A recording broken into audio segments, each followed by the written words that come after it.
हरिद्वार में शनिवार को महज 1 घंटे की बारिश के बाद हालात खराब हो गए। तेज बारिश के बाद खड़खड़ी स्थित सूखी नदी में उफान आ गया और सूखी नदी के पास खड़ी गाड़ियां अचानक से बहकर गंगा में चली गईं और गंगा नदी में बहने लगी। आज भी मौसम विभाग की तरफ से भारी बारिश को लेकर अलर्ट जारी किया गया है। ये वाली गई।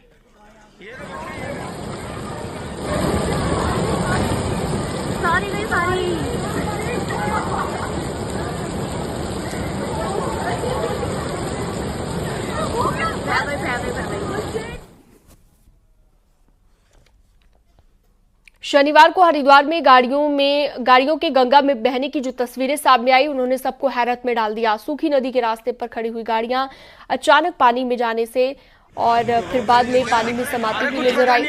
हरिद्वार में फिलहाल मौसम सामान्य बना हुआ है। सूखी नदी में आया उफान भी शांत हो गया है। प्रशासन की ओर से भी ऐसे स्थान पर गाड़ी ना खड़ी करने को लेकर लोगों से अपील की गई है।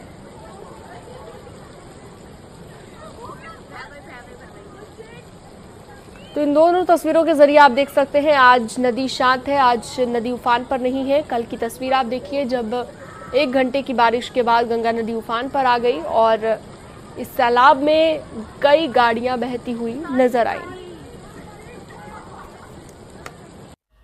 हरिद्वार में फिलहाल मौसम सामान्य बना हुआ है, लेकिन शनिवार को आई मानसून की पहली बारिश ने यहां कई जगहों पर अफरा तफरी मचा दी। हरिद्वार में सूखी नदी से कई गाड़ियों के बह जाने का वीडियो ने पूरे लोगों को जो है हैरत में डाल दिया। मैं इस वक्त वहीं सूखी नदी पर मौजूद हूँ और इसी जगह पर सभी गाड़ियाँ यहाँ पर खड़ी हुई थी, जहाँ से बारिश आने के बाद बरसाती नदी उफान पर आ गई और यहाँ से सभी जो गाड़ियाँ यहाँ पर मौजूद थी, खड़ी हुई थी, वो सब यहाँ से पानी में बहने लगी। तो तस्वीरों में दिखाना चाहूँगा कि किस तरह से ये जो मेरी दाहिनी ओर जो हिस्सा है, उस जगह से पहाड़ों से निकलकर यहाँ पर पानी आया और इसी जगह पर ये सभी गाड़ियाँ यहाँ पर खड़ी हुई थी, क्योंकि यहाँ से थोड़ी दूरी पर शमशान घाट है और जो भी लोग शमशान घाट में अंतिम संस्कार में शामिल होने के लिए आते हैं वो यहाँ पर अपनी गाड़ियाँ खड़ी कर देते हैं, क्योंकि ये जो बरसाती नदी है ये साल भर इसमें पानी नहीं आता है सूखी नदी में। और यहाँ पर ये गाड़ियाँ खड़ी हुई थी, यहाँ से जैसे ही पानी बहता हुआ आया ये सभी गाड़ियाँ यहाँ पर बह गई और गंगा की इस धारा में चली गई। ये जो धारा सामने गंगा की नज़र आ रही है, ये धारा हर की पैड़ी की तरफ भी जाती है। तो यहाँ पर पूरी तरह से अफरा तफरी मच गई। हालांकि देर शाम प्रशासन ने काफ़ी मशक्क़त के बाद गाड़ियों को पानी से बाहर निकाल लिया है। कुछ 2 गाड़ियां जो है वो अभी भी पानी में फंसी हुई बताई जा रही हैं। गाड़ियों के बहने की जो तस्वीरें सामने आई, उससे लोगों में कहीं ना कहीं जो है एक ऊहा-पोह की स्थिति बन गई, असमंजस की स्थिति बन गई कि हरिद्वार में किसी तरह का कोई खतरा तो नहीं है आने जाने में। तो हम आपको यहाँ पर बताना चाहते हैं कि हरिद्वार आने के लिए पूरी तरह से सुरक्षित है। ये सिर्फ बरसाती नदी के उफान पर आने के वजह से जो है ये गाड़ियाँ यहाँ पर बही थी और उसके अलावा किसी भी तरह के कोई भी खतरे की बात यहाँ पर नहीं है। लेकिन जब आप हरिद्वार आए तो आप इस बात का ध्यान जरूर रखें कि आप सुरक्षित स्थान पर ही अपनी गाड़ी को पार्क करें, किसी भी बरसाती नदी के आसपास गाड़ी को पार्क ना करें। न्यूज़ 18 पुलकित शुक्ला, हरिद्वार। पहाड़ों में हो रही बारिश से अब नदियों का जलस्तर बढ़ने लगा है। चमोली के बद्रीनाथ धाम में अलकनंदा नदी का जलस्तर लगातार बढ़ रहा है और इसकी वजह से गांधी घाट और ब्रह्म कपाल तक अलकनंदा नदी का पानी पहुंचने लगा है। वहीं उत्तराखंड के प्रथम प्रयाग विष्णु प्रयाग में भी धौली नदी और अलकनंदा नदी का जलस्तर बढ़ गया है।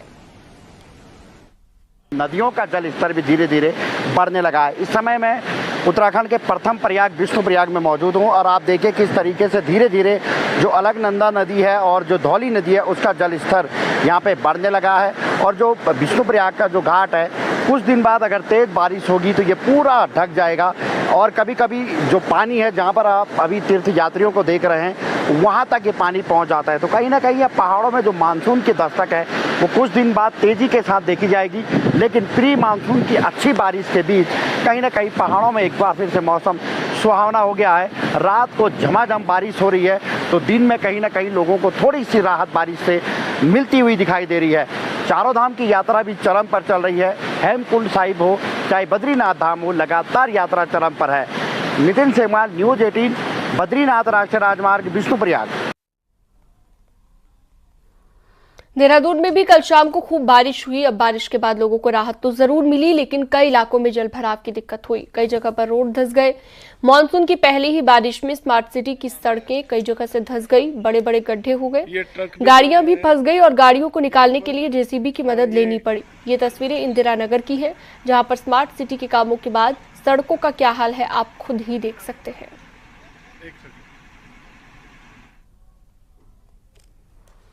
मॉनसून की एंट्री के साथ ही चारधाम यात्रा में भी कमी देखने को मिल रही है। बरसात के चलते यात्रियों की संख्या में 75% की कमी है। गंगोत्री यमुनोत्री धाम की यात्रा में अब तक 9,63,000 से ज्यादा रिकॉर्ड यात्री दर्शन कर चुके हैं। गंगोत्री में 4,96,000 और यमुनोत्री में 4,67,000 से ज्यादा यात्रियों ने दर्शन किए। वहीं बरसात के सीजन में यात्रा को सुरक्षित बनाने के लिए डीएम उत्तरकाशी ने जरूरी दिशा निर्देश अधिकारियों को दिए हैं। मौसम को देखते हुए अधिकारी यात्रा पर नजर बनाए हुए हैं। और जिस हिसाब से यात्रियों का इस बार अति उत्साह दिख रहा है, लगभग पिछले सालों की तुलना में 1.5 गुना यात्री हमारे रोज पहुंच रहे हैं और हम लोग उनकी आशाओं के अनुरूप काम कर रहे हैं। अच्छी हो, भव्य हो, सुरक्षित हो और व्यवस्थित हो, ये हमारा उद्देश्य है, ये सरकार का उद्देश्य है, उसी में हम लोग इसमें लगे। अगर आप भी पनीर और पनीर से बने आइटम्स के शौकीन हैं तो सावधान हो जाइए, क्योंकि कहीं आप पनीर के नाम पर आप धीमा जहर तो नहीं ले रहे। ऐसा हम क्यों कह रहे हैं, इस रिपोर्ट में देखिए।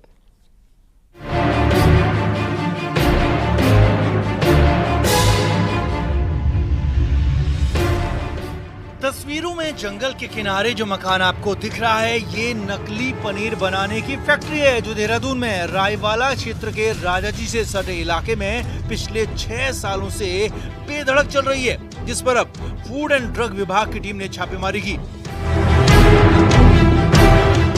टीम ने करीब 2.5 लाख का नकली पनीर और नकली पनीर बनाने की सामग्री भी जब्त की है। इस फैक्ट्री से बनने वाला नकली पनीर ऋषिकेश से लगे इलाकों के साथ ही नरेंद्र नगर तक भेजा जाता है और ये फैक्ट्री हर दिन में 6 से 10 क्विंटल नकली पनीर तैयार करती है। फैक्ट्री हमें मिली है, ये पंकज नाम का व्यक्ति है जो पिछले 2016-17 से कंटिन्यू जो है पनीर का निर्माण बना रहा है वहाँ पर, और ऋषिकेश और ये छिद्दर वाला इलाके में सप्लाई कर रहा था। लेकिन इसके पास मौके में जो सामान मिला है वो संदिग्ध है और संदेह के आधार पे हमने उसके 5 नमूने जांच के लिए लिए, क्योंकि हमें मौके पे जो है पाम ऑयल मिला है, एसिटिक एसिड मिला हुआ है और कई सारी जो छोटी मोटी चीज़ें जो कि पनीर में नहीं मिलाई जानी चाहिए वो मिले हैं। एफडीए के अधिकारियों का कहना है कि नकली पनीर बनाने के लिए फैक्ट्री मालिक अरारोट, एसिटिक एसिड और पाम ऑयल का इस्तेमाल करते हैं, जो सेहत के लिए बेहद ज्यादा हानिकारक है और इसे ज्यादा मात्रा में खाने से तमाम बीमारियां हो जाती हैं, यहाँ तक कि दिल को भी दिक्कत हो सकती है।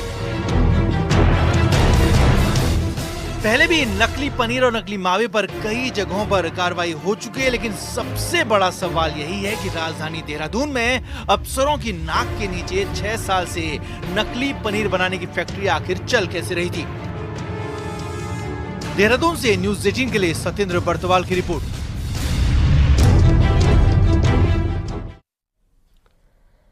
दिल्ली दौरे से देहरादून लौटे सीएम पुष्कर सिंह धामी ने शनिवार को 170 अभ्यर्थियों को सीएम आवास में आयोजित एक कार्यक्रम में नियुक्ति पत्र प्रदान किए।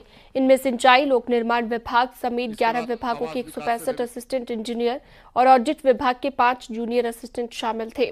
सीएम ने नियुक्ति पत्र प्राप्त करने वाले सभी अभ्यर्थियों को शुभकामनाएं देते हुए कहा कि उन्हें जिस भी क्षेत्र में सेवा करने का अवसर मिल रहा है वो समर्पण भाव से जनसेवा करें। सीएम ने कहा कि पिछले 3 सालों में राज्य सरकार 14,000 से ज्यादा युवाओं को नियुक्ति पत्र उन्होंने दिया है। अगर आपने पूरी ईमानदारी से पहले दिन से ये तय करके कि मुझे अपने कार्य क्षेत्र में जो भी मेरी जिम्मेदारी है, जितना मेरे अंदर सामर्थ्य है, जितनी मेरी योग्यता है, जितनी मेरी क्षमता है, जितनी मेरी प्रतिभा है, उसका मैं 100% दूंगा, तो ये मानिएगा कि जब आप रात को सोने जाएंगे तो आपको करवट बदलने की आवश्यकता नहीं पड़ेगी और आपका ये जीवन तो सफल होगा ही होगा, आने वाला हर जीवन सफल हो जाएगा।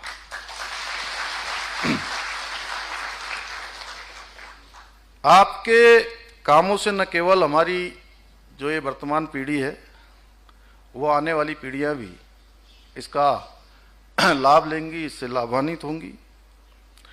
और किसी भी विभाग में जो सहायक अभियंता है वो एक महत्वपूर्ण कड़ी के रूप में देखा जाता है, जो विभिन्न स्तरों पर कार्यों के बीच सेतु का काम करता है। उत्तरकाशी का गौमुख तपोवन ट्रैकर्स की पहली पसंद बनता जा रहा है। इस ट्रैक को मध्यम श्रेणी का दर्जा दिया गया है और इसलिए इसे यहाँ पर ट्रैकर्स के साथ साथ सैलानी भी यहाँ पर आते हैं।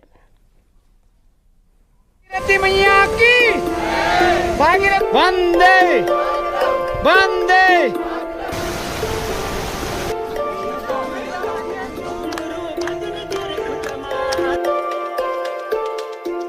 गोमुख तपोवन ट्रैक का दीदार करने बड़ी संख्या में हर साल सैलानी पहुंचते हैं।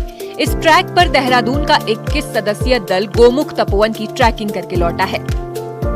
इस दल ने 4500 मीटर की ऊंचाई पर स्थित तपोवन क्षेत्र में योग भी किया, साथ ही तपोवन क्षेत्र में स्वच्छता अभियान भी चलाया। अपना ये ट्रैक गंगोत्री से स्टार्ट किया था।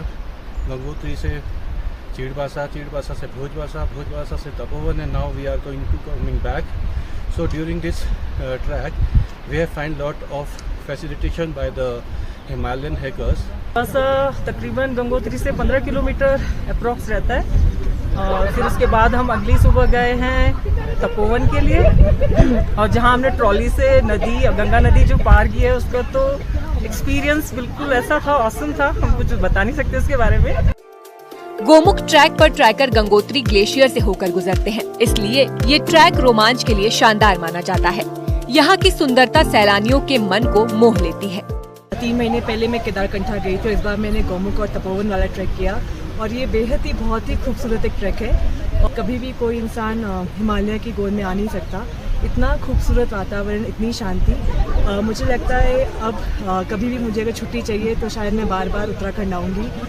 तपोवन से जो दृश्य है हिमालय के, आपके मेरू पर्वत है, शिवलिंग है, बेबी शिवलिंग है और भागीरथी जो खूबसूरती है उसके सभी पर्यटकों द्वारा दीदार किए गए और वहाँ पर पूरे अभियान के द्वारा एक स्वच्छ अभियान भी चलाया गया और फिर अब ये बहुत ही खूबसूरत घाटी है।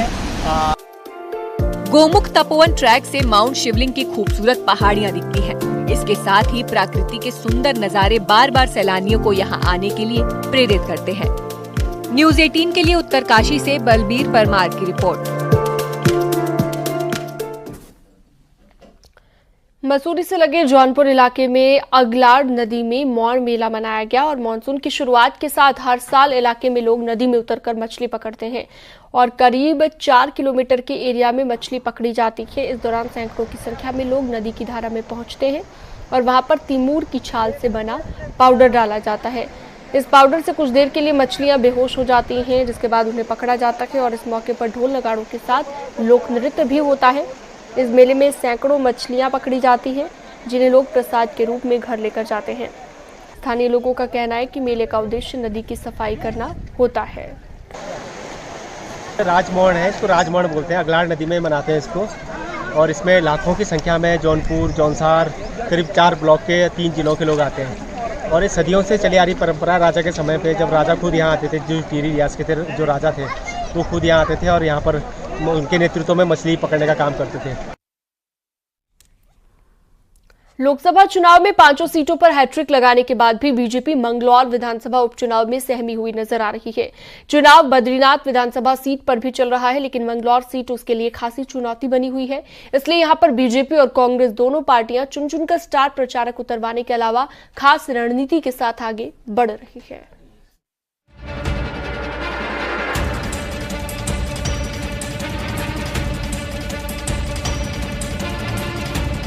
बद्रीनाथ और मंगलौर में उपचुनाव के लिए 8 जुलाई को प्रचार थम जाएगा। अब मंगलौर सीट खासी चर्चाओं में है। इस सीट पर कभी कांग्रेस तो कभी बीएसपी का कब्जा रहा है, लेकिन मुस्लिम, गुज्जर, जाट और एससी मतदाताओं वाली सीट को बीजेपी कभी नहीं जीत पाई। लिहाजा इस बार खास रणनीति अपनाते हुए बीजेपी ने हरियाणा से गुज्जर नेता और पूर्व मंत्री करतार सिंह भड़ाना को मंगलौर लाकर मैदान में उतारा है। लेकिन इस सीट पर 50% से ज्यादा मुस्लिम वोटर होने के कारण बीजेपी अभी भी टेंशन में है। बीजेपी की एक उम्मीद बीएसपी और कांग्रेस के बीच मुस्लिम वोटों के ध्रुवीकरण से बनने वाले त्रिकोणीय मुकाबले से भी है। लेकिन लोकसभा चुनाव का ट्रेंड देखें तो बीएसपी को इस सीट पर सिर्फ 5000 वोट मिले, जबकि कांग्रेस 44,000 वोट के साथ सबसे आगे रही। पिछली बार की तुलना में मजबूत प्रत्याशी उतारा है करतार सिंह भड़ाना 2 बार कैबिनेट मंत्री रहे हैं, हरियाणा से, उत्तर प्रदेश से विधायक रहे हैं। उनका राजनीतिक अनुभव बहुत बड़ा है और सामाजिक कार्य करने का भी उनका अनुभव है। एक मजबूत नेता है, कद्दावर नेता है। तो उनके प्रत्याशी बनने के बाद वहां का चुनाव त्रिकोणीय हुआ है। बीजेपी अब जाट गुज्जर वोटर की गोलबंदी में जुटी हुई है। इसके लिए बीजेपी 5 जुलाई को बतौर स्टार प्रचारक राष्ट्रीय लोकदल के जाट नेता जयंत चौधरी को मंगलौर में उतार रही है। सीएम धामी भी 5 जुलाई को यहां मौजूद रहेंगे। उसके बाद राष्ट्रीय प्रवक्ता शहनवाज हुसैन को भी मंगलौर बुलाया गया है। तो इधर कांग्रेस गुज्जर नेता सचिन पायलट और सांसद इमरान मसूद को बतौर स्टार प्रचारक मंगलौर में ला रही है। त्रिकोणीय मुकाबले पर कांग्रेस का कहना है कि ये बीजेपी का षड्यंत्र है। वो चुनाव जीतने के लिए बाहर से प्रत्याशी लाने के साथ ही कुछ भी कर सकती है। तो रूप से देखिए, बीजेपी का एक षड्यंत्र भी हो सकता है, जिनको वोट कटवा राजनीति कराने का पुराना बीजेपी के पास तजुर्बा भी है। और जिस तरीके से बीजेपी हतोत्साहित है, बीजेपी को समर्थन नहीं मिल रहा है, उनका जो बाहरी उम्मीदवार है, जो वहां पर एक बाहरी का नारा भी चल रहा है, लोग महसूस कर रहे हैं कि बिहार का आदमी, अंदर का आदमी, तो उसमें भी अंतर आ रहा है। इसमें बीजेपी घबराहट में वो कुछ भी करेगी सत्ता का। बद्रीनाथ सीट पर कांग्रेस ने गढ़वाल मंडल के अपने सभी नेताओं को झोंका हुआ है, लेकिन मंगलौर सीट पर वो खासी सतर्कता बरत रही है। उसे डर है कि अगर चुनाव बीजेपी की मंशा के मुताबिक त्रिकोणीय हुआ तो नतीजा कांग्रेस के खिलाफ भी जा सकता है।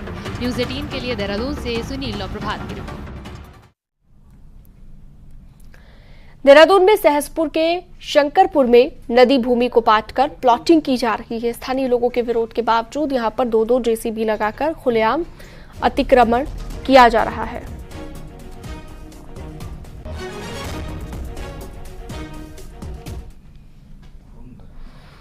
आगे बढ़ते हैं और अगले बात करते हैं देहरादून की, जहां पर नगर निगम कर्मचारियों के नाम पर बड़ा घपला सामने आया है। अब जांच में इसकी पुष्टि हो गई है। असल में बिना कर्मचारियों की नियुक्ति के ही वेतन निकाल लिया गया। इसकी जांच स्वास्थ्य अधिकारी को सौंपी गई थी और अब जांच में धांधली की पुष्टि हुई। हालांकि कुछ जगहों पर नगर आयुक्त ने डिटेल रिपोर्ट मांगी और अगले 1 हफ्ते में डिटेल रिपोर्ट को देने के लिए कहा है। अंतरिम आख्या हेल्थ सेक्शन के द्वारा भेजी गई थी, उसमें कुछ तथ्य पूरे नहीं थे, जिनके बिना जांच को निष्कर्ष पर पहुंचाना या कोई निर्णय लेना संभव नहीं था। इसके लिए हेल्थ सेक्शन को फिर से निर्देशित किया गया कि पूर्ण तथ्यों के साथ और पूर्ण डॉक्यूमेंट्स के साथ पुनः रिपोर्ट को प्रेषित करें।